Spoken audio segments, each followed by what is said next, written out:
Chapter 3 of the Highest God. Janglier then made the following question: Who is the highest and oldest of all the gods?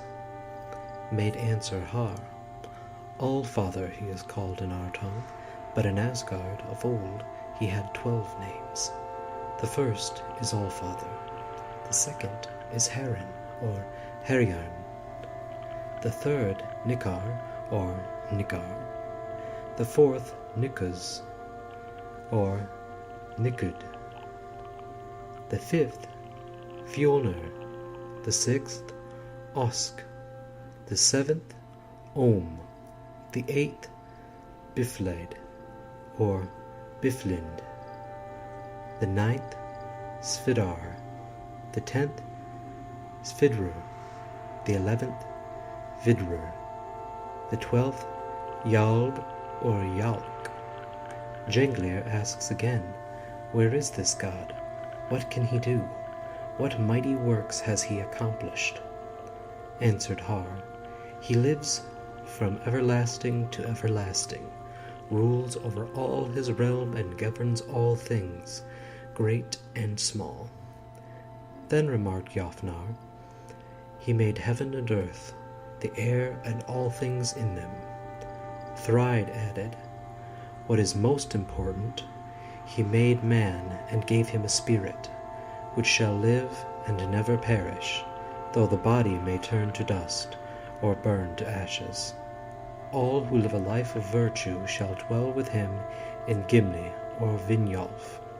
The wicked, on the other hand, go to hell, and from her to Niflhel, that is, down into the 9th world. Then asked Janglier, what was he doing before heaven and earth were made? Har gave answer, then was he with the frost giants. Chapter 4 The Creation of the World. Said Janglier, how came the world into existence, or how did it rise? What was before?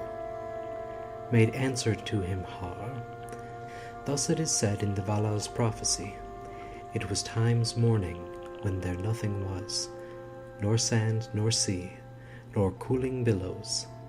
Earth was not, nor heaven above. The Ginnungagap was, but grass nowhere. Jafnar remarked, many ages before the earth was made, Niflheim had existed, in the midst of which is the wall called Vergamar, whence flow the following streams: Sval, Gunthro, Form, Fimbul, Thul, Slid and Hrid, Silg and Yilg, Vid, Liept and Gjall, the last of which is nearest the gate of Hel. Then added Thride, still there was before a world to the south, which hight Muspelheim. It is light and hot, and so bright and dazzling that no stranger, who is not a native there, can stand it. Surt is the name of him who stands on its border guarding it. He has a flaming sword in his hand, and at the end of the world he will come and harry, conquer all the gods, burn up the whole world with fire. Thus it is said in Valal's prophecy, Surt from the south fares, with blazing flames. From the sword shines, the son of the war god. Rocks dash together and witness collapse. Men go the way to hell, and heavens are cleft. Said Janglier, what took place before the races came into existence, and men increased and multiplied? Replied Har, explaining that as soon as the streams that were called the Ilvjogs had come so far from their source that the venomous yeast which flowed with them hardened, as does dross that runs from the fire, then it turned into ice. And when this ice stopped and flowed no more, then gathered over it the drizzling rain that arose from the venom and froze into rime. And one layer of ice was laid upon the other, clear into Ginnungagap. Then, said Hjafnar, all that part of Ginnungagap that turns toward the north was filled with thick and heavy ice and rime, and everywhere within were drizzling rains and gusts. But the south part of Ginnungagap was lighted up by the glowing sparks that flew off of Muspelheim. At it Thryde, as cold and all things grim proceeded from Niflheim, so that which bordered on Muspelheim was hot and bright, and Ginnungagap was warm and mild as windless air. And when the heated blast from Muspelheim met the rime, so that it melted into drops, then, by the might of him who sent the heat, the drops quickened into life, and took the likeness of a man, who got the name Ymar. But the frost giants called him Orgelmar. Thus it is said in the short prophecy of Vala, the lay of Hyndla, all the Valals are from Vidolf descended, all wizards are of Vilmid's race, all enchanters are sons of Svarthuld, all giants have come from Ymar. And on this point, when Vafthrudnir, the giant, was asked by Gangred, and on this point, when Vafthrudnir, the giant, was asked by Gangred, whence came Orgelmar originally to the sons of the giants? Thou wise giant, he said, from Elivogs sprang drops of venom, and grew till a giant was made. Thence our race are all descended, therefore are we all so fierce. Then asked Janglir, how were the races developed from him?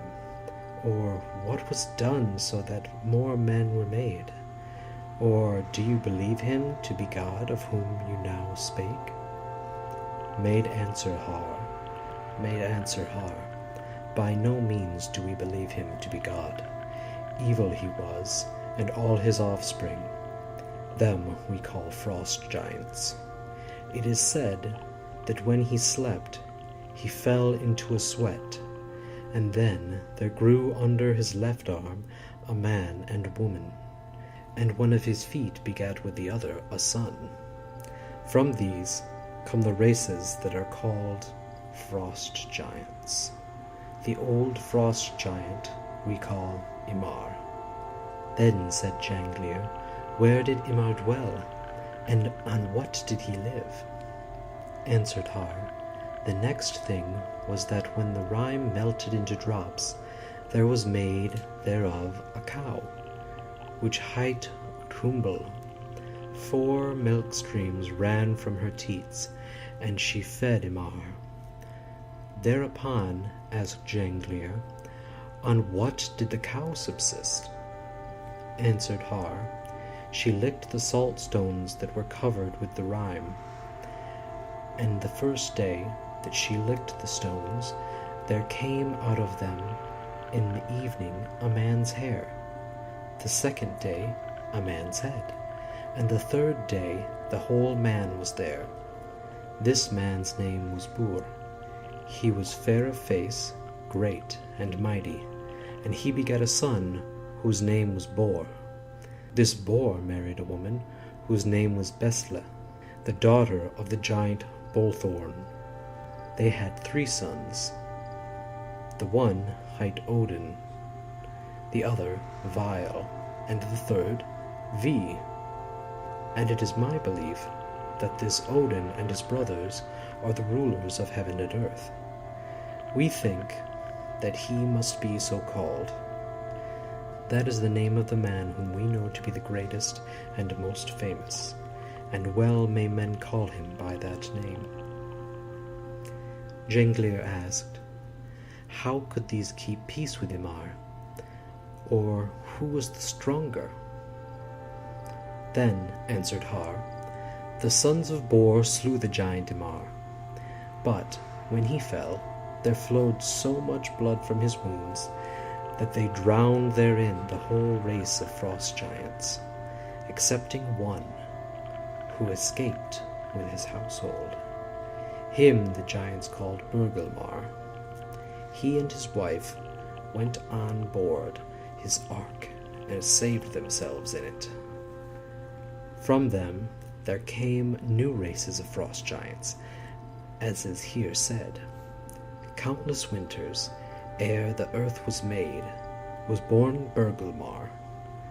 This first I call to mind, how that crafty giant safe in his ark lay. Then said Janglir, what was done then by the sons of Bor, since you believe that they were gods? Answered Har, about that there is not a little to be said. They took the body of Imar and carried it into the midst of Ginnungagap, and made of him the earth. Of his blood they made the seas and lakes. Of his flesh the earth was made, but of his bones the rocks. Of his teeth and jaws, and the bones that were broken, they made stones and pebbles. Jafnarm remarked, of the blood that flowed from the wounds and was free, they made the ocean. They fastened the earth together, and around it they laid this ocean in a ring without. And it must seem to most men impossible to cross it. Thryde added, they took his skull, and made thereof the sky, and raised it over the earth with 4 sides. Under each corner they set a dwarf, and the 4 dwarfs were called Oster, east, Vester, west, Nordre, north, and Sudra, south. Then they took glowing sparks that were loose and had been cast out from Muspelheim, and placed them in the midst of the boundless heaven, both above and below, to light up heaven and earth. They gave resting places to all fires, and set some in heaven. Some were made to go free under heaven, but they gave them a place and shaped their course. In old songs it is said that from that time days and years were reckoned. Thus, in the prophecy of Vala, the sun knew not where her hall she had. The moon knew not what might he had. The stars knew not their resting places. Thus it was before these things were made. Then said Janglir, wonderful tidings are these I now hear. A wondrous great building is this, and deftly constructed. How is the earth fashioned? Made answer Har, the earth is round, and without it round about lies the deep ocean. And along the outer strand of that sea they gave lands for the giant races to dwell in, and against the attack of restless giants they built a burg within the sea and around the earth. For this purpose they used the giant Ymir's eyebrows, and they called the burg Midgard. They also took his brains and cast them into the air, and made therefrom the clouds, as is here said, of Ymir's flesh the earth was made, and of his sweat the seas, rocks of his bones, trees of his hair, and the sky of his skull. But of his eyebrows the blithe powers made Midgard for the sons of men. Of his brains all the melancholy clouds were made.